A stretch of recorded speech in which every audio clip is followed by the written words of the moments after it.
الحمد لله نحمده ونستعينه ونستغفره ونعوذ بالله من شرور أنفسنا ومن سيئات أعمالنا من يهده الله فلا مضل له ومن يضلل فلا هادي له وأشهد أن لا إله إلا الله وحده لا شريك له وأشهد أن محمدا عبده ورسوله يا أيها الذين آمنوا اتقوا الله حق تقاته ولا تموتن إلا وأنتم مسلمون يا أيها الناس اتقوا ربكم الذي خلقكم من نفس واحدة وخلق منها زوجها وبث منهما رجالا كثيرا ونساء واتقوا الله الذي تساءلون به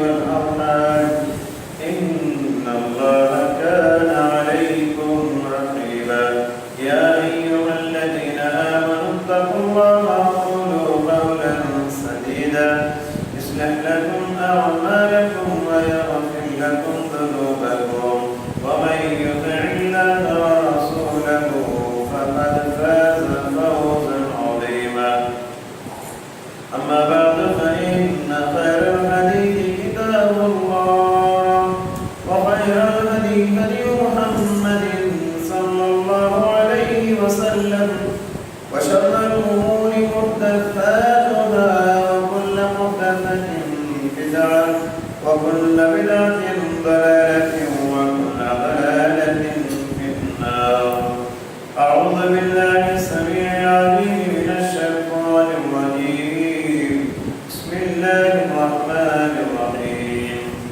يوم نقول لجهنم هل امتلأت وتقول هل من مزيد وأزلفت الجنة للمتقين غير بعيد هذا ما توعدون لكل أواب حفيظ من خشي الرحمن بالغيب وجاء بقلب منيب ادخلوها بسلام ذلك يوم الخلود لهم ما يشاءون فيها ولدينا مزيد وكم أهلكنا قبلهم من قرن هم أشد منهم بطشا فنقروا في البلاد هل من محيص إن في ذلك لذكرى لمن كان له قلب أو ألقى السمع وهو شهيد وقال تبارك وتعالى في موضع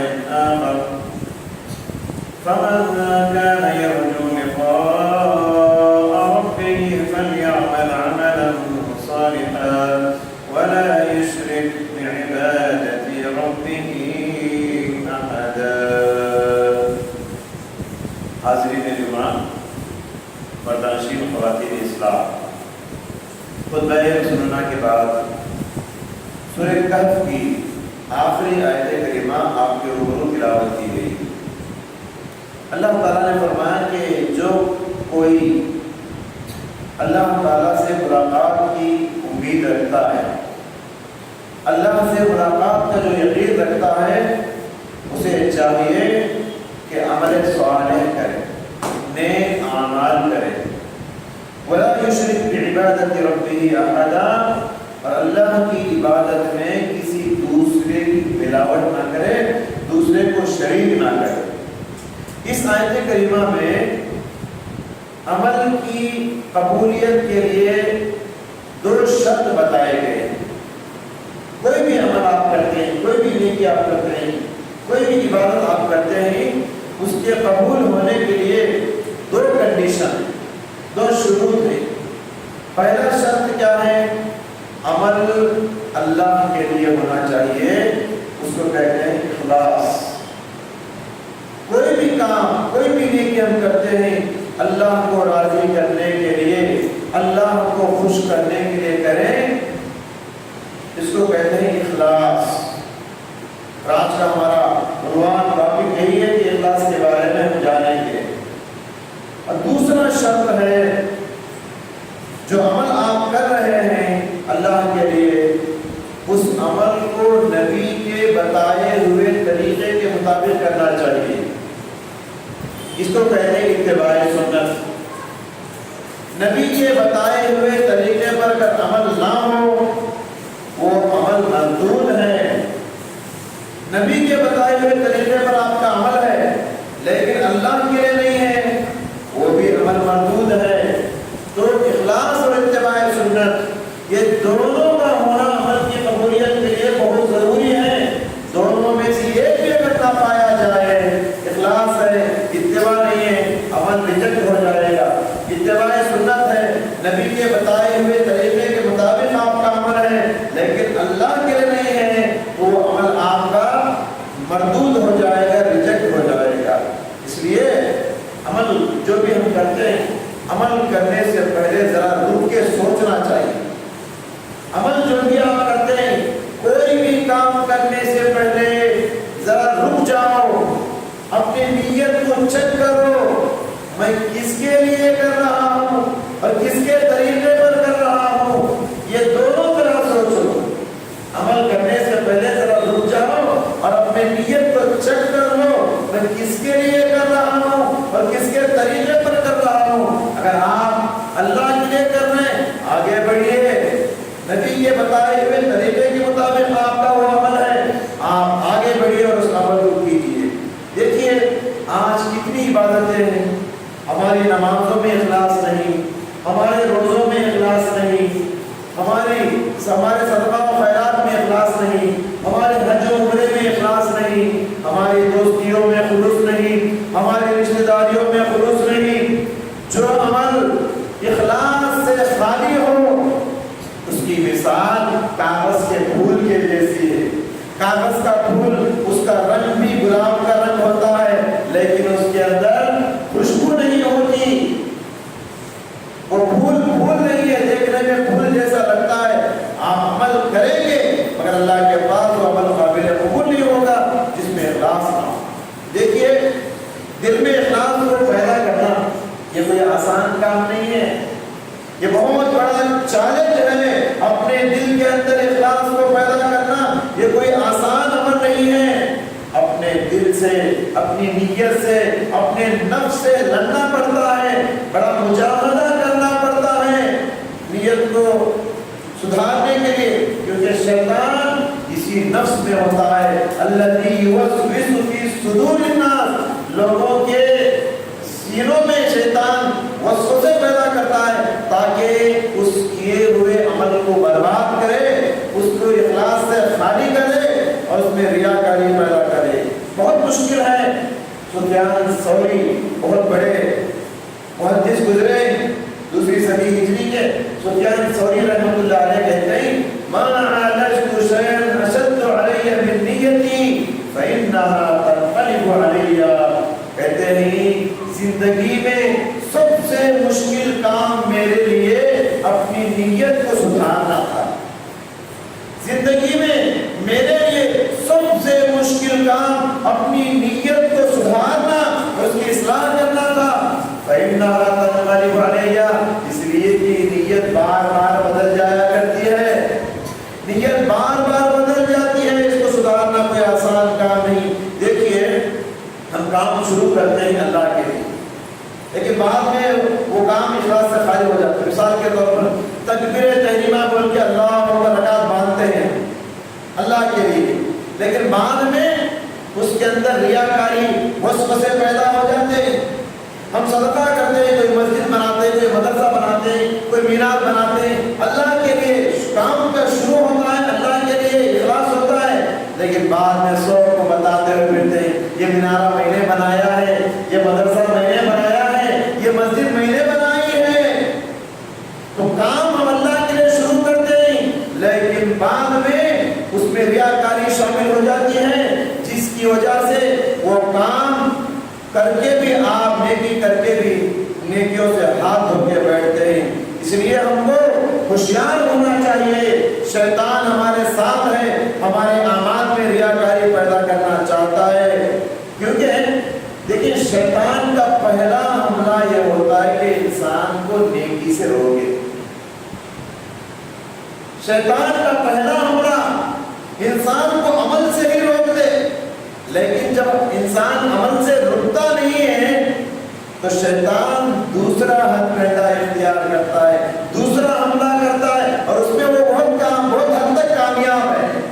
وہ دوسرا حملہ یہ ہے، آپ کو عمل سے نہیں روک سکا، آپ عمل کر لیے، اس عمل کو بگاڑ دیتا ہے، اس پہ ریاکاری کے جذبات پیدا کرتا ہے، انسان کے دل میں خواہش پیدا کرتا ہے شیطان، کوئی اس عمل کو دیکھ لیے تو اچھا میں نے فلاں مسجد بنائی ہے، لوگوں کو معلوم ہے تو اچھا میں نے ہی وہ پوری مسجد بنائی ہے۔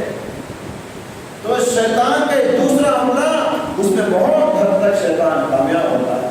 محمد بن منقدر رحمۃ اللہ علیہ کہتے ہیں کہ جاہدت نفسی 40 سنہ، میں اپنے نفس کو سدھارنے کے لیے 40 سال محنت کیا۔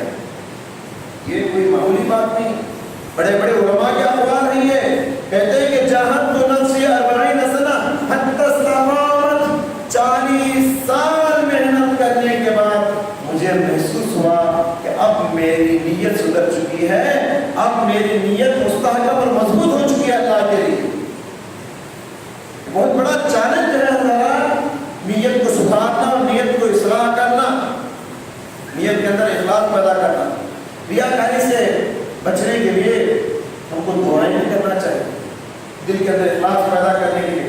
پیارے نبی صلی اللہ علیہ وسلم دعا کرتے تھے، اللہم طہر قلبی من النفاق، اے اللہ میرے دل کو نفاق سے پاک کر دے، وعملی من الریاء، میرے عمل کو ریاکاری سے پاک کر دے، ولسانی من الکذب، میری زبان کو جھوٹ سے پاک کر دے، وعینی من الخیانہ، اور میری نگاہوں کو خیانت سے پاک کر دے، فإنک تعلم خائنۃ الأعین وما تخفی الصدور، اس لیے کہ اے اللہ تو ہی آنکھوں کی خیانت کو جانتا ہے اور دلوں کے اندر چھپے رازوں کو جانتا ہے۔ سمجھ رہے ہیں؟ تو یہ ریاکاری سے بچنے کے لیے پیارے نبی صلی اللہ علیہ وسلم دعائیں کرتے تھے، اور مجھے اور آپ کو کتنا دعا کرنا چاہیے، یہ بڑی بہترین دعا پیارے نبی نے سکھائی ہے۔ دیکھیے کہ عمل کرنے والے جتنا بھی عمل کرے ان کو اس بات کو یاد رکھنا چاہیے کہ عمل کا معیار اخلاص ہے، مقدار نہیں ہے۔ اللہ تعالیٰ عمل کے کوالٹی کو دیکھتا ہے، عمل کے کوانٹٹی کو نہیں دیکھتا۔ اللہ تبارک و تعالیٰ معیار عمل کو دیکھتا ہے، مقدار عمل کو نہیں۔ عمل کتنا کیے اللہ یہ نہیں دیکھتا، عمل کیسا کیے اللہ یہ دیکھتا ہے۔ آپ کا عمل کیسا ہے یہ اللہ کو چاہیے، اس میں اخلاص کتنا ہے، اس میں وزن کتنا ہے، اس میں ایمان کتنا ہے، تو کیسا کیے وہ دیکھے گا اللہ تعالیٰ۔ کتنا کیے، کچھ لوگ ہوتے ہی پڑھتے رہتے ہیں، دو رکعت، اتنا جلد بازی۔ اللہ تبارک و تعالیٰ کو عمل کی کوالٹی چاہیے، کوانٹٹی نہیں۔ اس لیے یہ کوالٹی کیا ہے، یہی اخلاص ہے۔ جس کے اندر اخلاص ہوتا ہے وہ سکون سے عمل کرتا ہے، وہ سکون سے نماز پڑھتا ہے، وہ سکون سے بندگی کرتا ہے، اخلاص اس کے اندر ہوتا ہے۔ دیکھیے حضرات، ہمارے اسلاف کرام کہا کرتے تھے، رب صغیرۃ تکبر النیہ ورب کبیرۃ تصغر النیہ، کبھی کبھی چھوٹا عمل بھی اخلاص سے بھرے ہوئے رہنے کی وجہ سے بڑا ہو جاتا ہے، کبھی بڑا عمل بھی اخلاص نہ ہونے کی وجہ سے چھوٹا ہو جاتا ہے۔ مثال کے طور پر 1 روپیہ اللہ کو راضی کرنے کے لیے اخلاص کے ساتھ آپ خیرات کریں، 1 لاکھ سے بڑھ کر آپ کو ثواب ملے گا۔ وہی آپ 1 لاکھ روپیہ اللہ کے راستے میں خیرات کریں، اخلاص نہیں، ریاکاری کے جذبات ہیں، تعریف سننے کے جذبات ہیں، 1 لاکھ روپے خرچ کے لیے 1 روپے کا اجر نہیں پاؤ گے۔ رب صغیرۃ تکبر النیہ، کتنے چھوٹے چھوٹے اعمال ہیں اخلاص کی ان کو بڑا کر دیتی ہے، کتنے بڑے بڑے اعمال ہیں اخلاص انہیں چھوٹا کر دیتی ہے۔ جس کی نیت اچھی اس کا عمل اچھا، جس کی نیت خراب اس کا عمل خراب ہو جاتا ہے۔ اسی لیے فرمایا پیارے نبی صلی اللہ علیہ وسلم نے بخاری کی پہلی حدیث میں، انما الاعمال بالنیات، عمل کا دار و مدار نیت پر رکھا گیا ہے۔ وَإِنَّمَا لِكُلِّ امْرِئٍ مَّا نَوَىٰ، انسان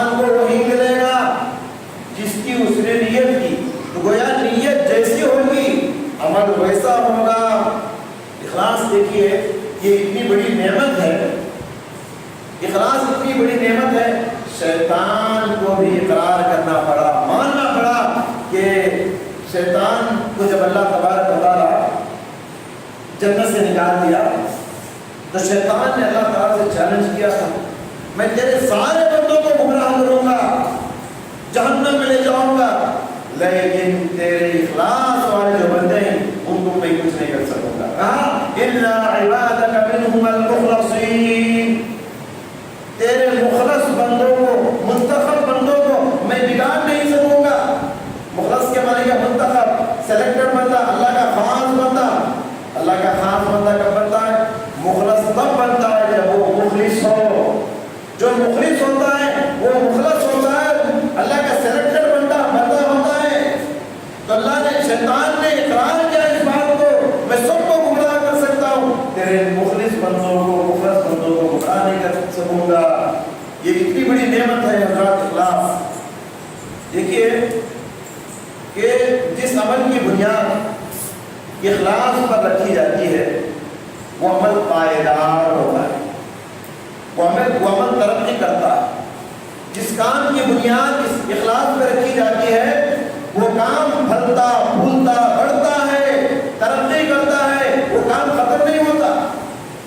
آپ ہندوستان کے ہو، ہندوستان سے باہر کی تاریخ پڑھو، جتنی مسجدیں ہیں، مدرسے ہیں، اخلاص کی بنیاد پہ رکھے گئے۔ کوئی اللہ کا نیک بندہ، مخلص بندہ ایک مدرسہ شروع کیا تو کہاں؟ ایک جھاڑ کے نیچے 4 بچوں کو لے کے پڑھاتا تھا، نہ کوئی چھت کا سایہ تھا، نہ کوئی دیوار کا سہارا تھا، نہ نیچے بیٹھنے کی حاصل تھی، کچھ نہیں، اخلاص تھا، کچھ نہیں تھا، جھاڑ کے نیچے مدرسہ شروع کیا۔ آج دیکھیے وہی مدرسہ، اس اخلاص والے بندے کے اس عمل کو اللہ ایسے قبول کیا کہ وہی جھاڑ کے نیچے شروع ہونے والا مدرسہ آج بڑے بڑے یونیورسٹیوں اور کالجوں کی شکل میں چل رہے ہیں۔ کوئی مخلص بندہ اخلاص کے ساتھ مسجد کا آغاز کیا۔ جب مسجد کا آغاز کیا تو جھونپڑی تھی، مسجد کچھ نہیں کی، لیکن آج وہی عمدہ انتقال ہو گیا، لیکن آج وہی مسجدیں، بڑی عالیشان مسجدیں بنی ہوئی ہیں، ایک امام کے پیچھے ہزاروں مصلی نماز پڑھتے ہیں۔ تو اخلاص کی بنیاد پر کوئی بھی کام شروع کیا جاتا ہے وہ کام پائیدار ہوتا ہے اور ہمیشہ رہتا ہے، وہ پھلتا پھولتا رہتا ہے۔ اخلاص کی بنیاد پہ یہ بیج بھی آپ ڈالیے، وہ ایسا تناور درخت بنے گا، ایسا بہترین جھاڑ بنے گا، دنیا والوں کو بڑے میٹھے پھل کھلائے گا۔ حضرات دیکھیے مخلص بندہ اللہ کی نظروں میں بڑا محبوب ہوتا ہے، بڑا پیارا ہوتا ہے۔ اللہ تبارک و تعالیٰ اس بندے سے محبت کرتا ہے جو اللہ کو راضی کرنے کے لیے کام کرتے ہیں۔ مخلوق کی تعریف سننا ان کا مقصد نہیں، لوگوں کی تعریف سے بے نیاز ہو کر رب کی رضا، رب کی خوشنودی کے لیے جنت حاصل کرنے کی نیت سے جو بندہ کوئی کام کرتا ہے نا، ایسے بندے سے اللہ بہت محبت کرتا ہے، بہت محبت کرتا ہے۔ مسلم شریف کی حدیث ہے ان اللہ تعالی یحب العبد التقی الغنی الخفی۔ پیارے نبی صلی اللہ علیہ وسلم فرمایا اللہ تعالی اس بندے سے محبت کرتا ہے جو متقی ہوتا ہے، اور متقی کون ہوتا ہے؟ الغنی، جو دنیا والوں سے بے نیاز ہو کے اللہ کے لیے کام کرتا ہے، اللہ کی رضامندی کے لیے۔ الخفی، کام کرتا ہے جو چھپ کے کرتا ہے، سب کو بتاتا نہیں۔ کوئی بھی نیکی کرتا تو ڈھنڈورا پیٹتا نہیں ہے کہ میں نے فلاں نیکی کر دی ہے، فلاں بڑا نیک کام میں نے کیا ہے، چھپا کر کام کرنے والا۔ الغنی، لوگوں کی تعریف سے بے نیاز ہو کر کام کرنے والا۔ ایسے متقی اور مخلص بندے سے اللہ محبت کرتا ہے۔ اس لیے حضرات ہمیشہ اس سبق کو یاد رکھو، زندگی میں کبھی اس سبق کو مت بھلاؤ۔ کل قیامت کے دن جب ہمارے نامہ اعمال کے رجسٹر کھولے جائیں گے، ان نامہ اعمال کے دفتر میں ہماری کچھ ایسی نیکیاں ہونا چاہیے جن کا علم ہمارے اور ہمارے اللہ کے سوا کسی تیسرے کو نہ ہو۔ کچھ ایسی نیکیاں جمع کے رکھو، ان نیکیوں کا علم ہمارے اور ہمارے رب کے سوا کسی دوسرے انسان کو نہ ہو، تیسرے انسان چھپا کر کچھ اعمال ہونا چاہیے. ایسے اعمال کو اللہ جتنا قبول کرتا ہے دوسرے عمل کو نہیں. اور ایسے اعمال کل قیامت کے دن ترازو میں توڑے جائیں گے, بہت وزندار ہوں گے, بہت وزنی ہوں گے یہ اعمال. علی بن حسین رحمۃ اللہ علیہ زین العابدین کو کہا جاتا ہے. علی بن حسین رحمۃ اللہ علیہ ان کے بارے میں آتا ہے, لوگوں نے کتابوں میں لکھا ہے کہ ہر ماہانہ 40 غریب گھرانوں کو ریشن پہنچاتے تھے. 40 غریب گھرانوں کو ریشن پہنچاتے تھے. یہ غریب کو بھی معلوم نہیں تھا کہ ریشن کہاں سے آتا. اور لوگوں کو کب پتا چلا؟ جب علی بن حسین رحمۃ اللہ علیہ کا انتقال ہو گیا, ان کو جب غسل دیا جا رہا تھا تو لوگوں نے دیکھا ان کے کاندھے پر کالے کالے داغ اور دھبے بیٹھے ہوئے.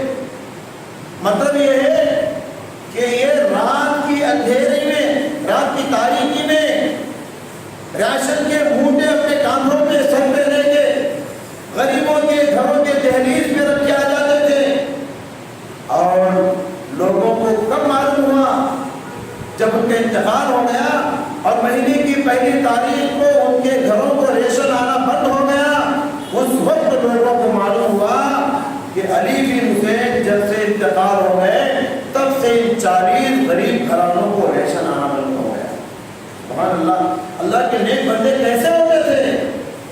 کسی ایک غریب کو بھی معلوم نہیں تھا کہ ہر مہینہ ان کی طرف سے ان کے گھروں کو ریشن آیا کرتا,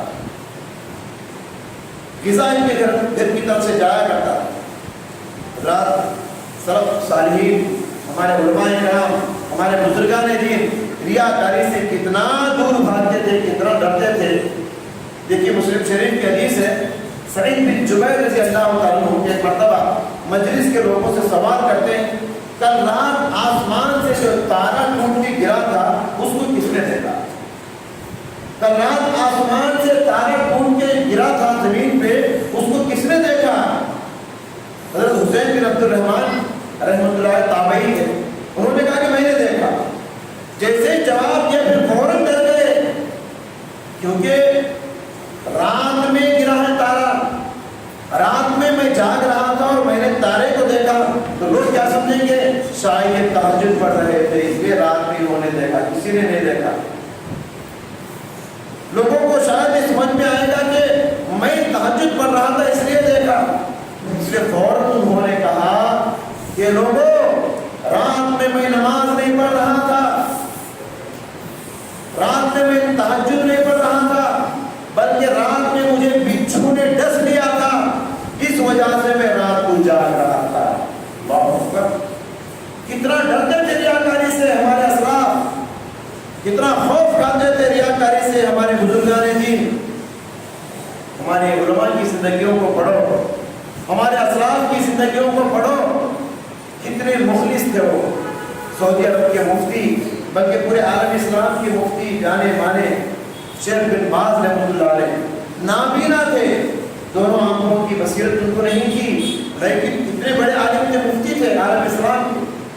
ان کے بارے میں لکھا ہے لوگوں نے کہ مدینہ یونیورسٹی کا ایک طالب علم, اسٹوڈنٹ, نائجیرین اسٹوڈنٹ تھا وہ, ایک مرتبہ شیخ کے گھر میں وہ مہمان بن گیا. جب رات میں دونوں سونے لگے بستر پہ, وہ مہمان کہتا ہے, نائجیرین اسٹوڈنٹ کہتا ہے کہ رات میں مجھے آہٹ سی محسوس ہوئی, کوئی آدمی چل کے جا رہا ہے. میں چپکے سے آنکھ کھول کے دیکھا تو میں کیا دیکھتا ہوں, شیخ بن باز رحمۃ اللہ علیہ میرے لیے حمام میں پانی کا انتظام کر رہے.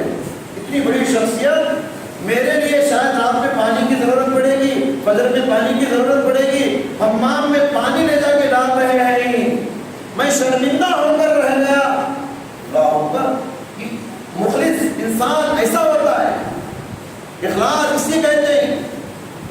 تو ہمارے بزرگان کی دین کی زندگیوں کو پڑھیے, نابینا ہو کر بھی کیسی خدمت کیا کرتے.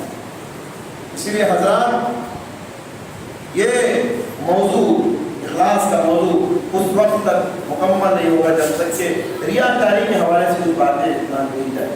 ریاکاری کسے کہتے ہیں؟ دکھاوے کے لیے, لوگوں میں نام کمانے کے لیے. کوئی بھی نیک کام کر کے دل میں تعریف سننے کی جو خواہش ہوتی ہے اس کو کہتے ہیں ریاکاری۔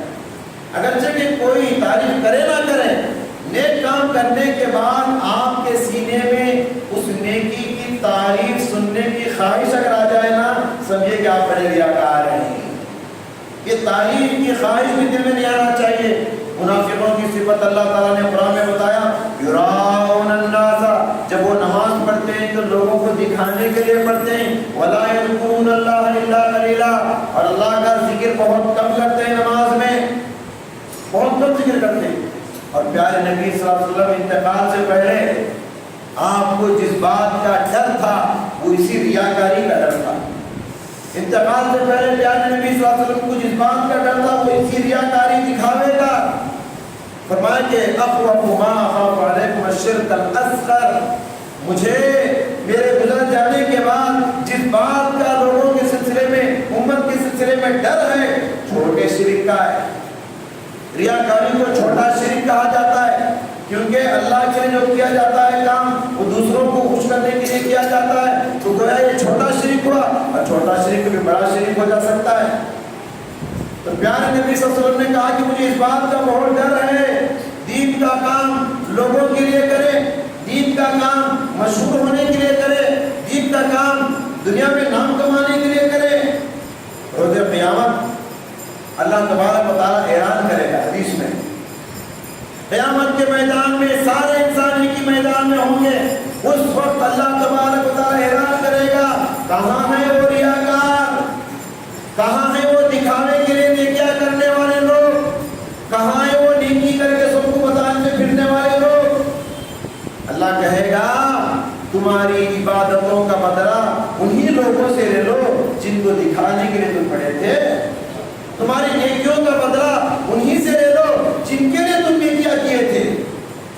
کتنی بڑی بات ہے حضرات، اور خاص کر تین قسم کے لوگوں کے اندر ریاکاری کا جذبہ زیادہ پایا جاتا ہے۔ تین قسم کے لوگ، ایک ہے قرآن کا قاری، قرآن کا حافظ عالم، اور دوسرا ہے مالدار، اور تیسرا ہے بہادر، دنیا کے اندر بہادر انسان۔ ان تینوں سے ہی جہنم سلجھائی جائے گی۔ قرآن کا قاری اگر اس لیے قرآن پڑھتا ہے کہ لوگ میری تعریف کریں، اس لیے قرآن پڑھتا ہے کہ میرے آواز کی تعریف کریں، اس لیے بیان کرتا ہے کہ لوگ بولے مولانا بڑا اچھا بیان کر رہے ہیں، اگر دل میں یہ نیت سے قرآن پڑھ رہا ہے، بیان کر رہا ہے، سمجھو کہ یہ جہنم میں جائے گا۔ ریاکار مالدار آدمی اس لیے صدقہ کر رہا ہے کہ لوگ میری تعریف کریں، اس لیے مسجد بنا رہا ہے کہ لوگ میری تعریف کریں، اس لیے مدرسہ بنا رہا ہے کہ لوگ میری تعریف کریں، واہ واہی سننے کے لیے، سمجھ جائیے کہ اس کے سارے عمل برباد۔ اور بہادر انسان دنیا میں اپنے بہادری کے کرتب دکھاتا ہے کہ جنگوں میں اللہ کے لیے جان کا بھی نذرانہ پیش کرتا ہے، شہید بھی ہو جاتا ہے، لیکن مقصد کیا ہوتا ہے دل میں؟ لوگ بولے میرے مرنے کے بعد بڑا بہادر آدمی تو اللہ کے لیے جان دے دیا۔ اس نیت سے اگر وہ جنگ میں شہید ہوا ہے، اپنی جان کی قربانی دیا ہے، تو وہ شہادت بھی بیکار ہے اس کی۔ تو فرمائیں کہ اگر ان تینوں کے اندر ریاکاری کی جذبات آ جائیں، انہی تینوں سے جہنم کی آگ سلگائی جائے گی۔ یہ کتنی بڑی بات ہے، آپ غور کریں۔ اس لیے حضرات یاد رکھیں، عمل اللہ تعالیٰ کے لیے کریں، عمل اللہ تبارک و تعالیٰ کو راضی کرنے کے لیے کرے، اللہ تعالیٰ خود بخود آپ کو عزت سے نوازے گا۔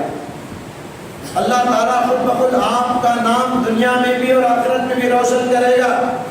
اللہ تعالیٰ کے لیے کام کرو، اللہ تعالیٰ آپ کے نام کو بلند کرے گا۔ دنیا میں تعریف سننے کی خواہش مت کرو، دنیا میں نام کمانے کی فکر مت کرو۔ دیکھیے ایک صحابی حدیث میں ہے، پیارے نبی صلی اللہ علیہ وسلم کے پاس آ کر کہتے ہیں، اللہ کے نبی میں عمل کرتا ہوں اللہ کے لیے، میں عمل کرتا ہوں اللہ کی رضامندی اور خوشنودی کے لیے، لیکن پھر بھی لوگ میری تعریف کر دیتے ہیں، تو کیا یہ چیز مجھے نقصان پہنچائے گی؟ پیارے نبی صلی اللہ علیہ وسلم نے فرمایا، تلک عاجل بشر المؤمن، تلک عاجل بشر المؤمن، مخلوق کی زبان ہی اللہ تعالیٰ دنیا میں ہی تم کو بشارت دے رہا ہے۔ لوگوں کی زبان سے دنیا میں اللہ تعالیٰ تم کو بشارت سنا رہا ہے، یہ کوئی غلط نہیں، تم کر رہے ہو اللہ کے لیے نا، ٹھیک ہے تم کامیاب ہو جاؤ۔ اللہ تمہارا نام روشن کر رہا ہے، لوگوں کی زبان کے ذریعے سے اپنی نیتوں کو پاک رکھو، صاف رکھو۔ ایک حدیث میں ہے اللہ سبحانہ و تعالیٰ جب کسی بندے سے محبت کرتا ہے، اللہ کس سے محبت کرتا ہے؟ جو کام بندہ اللہ کے لیے کرتا ہے، مخلص بندے سے اللہ محبت کرتا ہے۔ جب اللہ کسی بندے سے محبت کرتا ہے تو جبرائیل کو بلاتا ہے، اے جبرائیل میں فلاں بندے سے محبت کرتا ہوں، تم بھی اس سے محبت کرو۔ پھر جبرائیل علیہ السلام آسمان کے سارے فرشتوں میں اعلان کرتے ہیں، اے فرشتوں اللہ تعالیٰ زمین کے فلاں بندے سے محبت کرتا ہے، میں بھی اس سے محبت کرتا ہوں، لہذا تم سب اس سے محبت کرو۔ سارے فرشتے اس کو بندے کو محبت کرنے لگتے ہیں۔ پھر زمین میں اعلان کر دیا جاتا ہے، اے زمین والو اللہ تعالیٰ فلاں بندے سے محبت کرتا ہے، میں بھی اس سے محبت کرتا ہوں، سارے فرشتے اس سے محبت کرتے ہیں، لہذا تم بھی اس سے محبت کرو۔ پھر دیکھتے ہی دیکھتے وہ بندہ زمین و آسمان میں سب سے زیادہ محبوب بندہ بن جاتا ہے۔ کتنی بڑی بات ہے، آسمان والے بھی اسے چاہنے لگتے ہیں، زمین والے بھی اس سے محبت کرنے لگتے ہیں، اللہ بھی اس سے محبت کرتا ہے، جبرائیل بھی اس سے محبت کرتا ہے۔ اللہ اکبر، کتنی بڑی بات ہے حضرات۔ تو آپ کام اللہ کے لیے کرو، اللہ جب آپ سے محبت کرنے لگے گا خود بخود آپ کے نام نیک کو روشن کرے گا اللہ تعالیٰ، آپ کے نیک نام کو اللہ تعالیٰ دنیا میں بھی بلند کرے گا اور آخرت میں بھی بلند کرے گا۔ اسی نیت سے ہم کو کام کرنا چاہیے۔ دیکھیے ہم جو بھی خدمت کرتے ہیں، جو بھی نیکی کرتے ہیں، اس خدمت میں یا اس کام میں اخلاص ہے یا نہیں، اس کو پہچاننے کے لیے ایک نشانی دیکھیں، ایک علامت کیا ہے۔ ہم جو بھی عمل کرتے ہیں، جو بھی خدمت کرتے ہیں، اس خدمت میں اخلاص ہے یا نہیں، اس کو پہچاننے کے لیے ایک علامت اور ایک نشانی یہ ہے کہ اگر جو کام آپ کر رہے ہیں، اگر وہی کام کوئی دوسرا آدمی کرتا ہے تو آپ کو خوش ہونا چاہیے۔ جو کام آپ کرنا چاہتے ہیں، آپ سے پہلے کوئی دوسرا آدمی وہ کام کر رہا ہے تو آپ کو خوش ہونا چاہیے۔ اگر وہ دوسرے آدمی کو دیکھ کر آپ چلتے ہیں تو سمجھ جائیے کہ آپ مخلص ہیں، آپ کے دل میں اخلاص نہیں، کیونکہ دوسرا آدمی کا نام روشن ہو گیا، اس لیے آپ دوسرے آدمی پہ چلنے لگتے ہیں۔ تو یہ نشانی ہے کہ آپ کے اندر اخلاص نہیں۔ اگر آپ چلتے ہیں دوسرے آدمی کو دیکھ کر آپ خوش ہوتے ہیں، سمجھے کہ آپ کے اندر اخلاص ہے۔ اخلاص کی ایک اور پہچان یہ بھی ہے، جو بھی عمل آپ کرتے ہیں اگر وہ عمل کوئی دوسرا انسان نہیں کرتا ہے تو اس کو حقیر نہ سمجھو۔ تہجد آپ پڑھتے ہیں، دوسرا آدمی تہجد نہیں پڑھتا ہے تو اسے حقیر نہ سمجھو۔ نفل روزے آپ رکھتے ہیں، کوئی دوسرا آدمی نہیں رکھتا ہے تو آپ اسے حقیر مت سمجھو۔ داڑھی آپ رکھیں، کوئی دوسرا آدمی داڑھی نہیں رکھا ہے اس کو حقیر نہ سمجھو۔ یہ غرور کی نشانی ہے، یہ اخلاص والوں کی پہچان نہیں۔ اسی لیے حضرات مومن کی پہلی پہچان ہے اخلاص، مومن کی پہلی پہچان ہے اخلاص۔ اخلاص کی کمی کی وجہ سے آج دنیا کے اندر جو بھی پرابلمس ہیں، مدرسوں میں پرابلم، مسجدوں میں پرابلم، ہماری کمیٹیوں میں پرابلم، یہ سب مسائل جو کھڑے ہو رہے ہیں، سیٹ کا جھگڑا، کرسی کے لیے لڑائی جھگڑے جو ہو رہے ہیں، عہدہ منصب کے لیے جو جھگڑے ہو رہے ہیں، یہ اخلاص کی کمی کی وجہ سے۔ لہذا ہمیں چاہیے اپنے اعمال کے اندر اخلاص پیدا کریں۔ جو بھی چھوٹی بڑی نیکی کرتے ہیں صرف اور صرف اللہ کو خوش کرنے کے لیے، اللہ کو راضی کرنے کے لیے، جنت کو حاصل کرنے کے لیے کریں، تبھی چل کر ہمارا عمل قبول ہوگا، ورنہ ہمارا عمل اللہ کے دربار سے مردود ہو جائے گا۔ دعا ہے اللہ سبحانہ و تعالیٰ سے، اللہ رب العزت ہم سب کو، کہنے والے کو اور سننے والوں کو، اپنے دلوں کے اندر اخلاص پیدا کرنے کی توفیق عطا فرمائیں۔ بار بار اپنی نیتوں کو چیک کرنے اور عمل کو اللہ کو راضی کرنے کے لیے کرنے کی توفیق عطا فرمائیں۔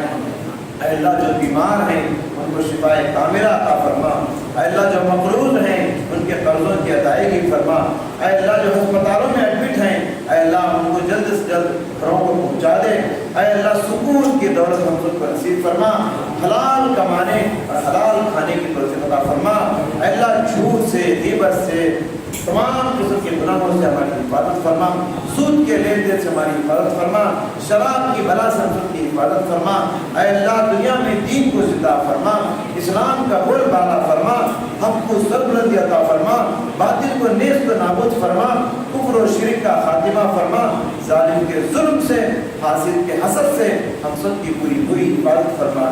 بارک اللہ لنا ولکم فی القرآن العظیم ونفعنا وإياكم بآيات من الآيات والذکر الحکیم، انہ تعالی جواد کریم علیکم ورحمۃ اللہ وبرکاتہ۔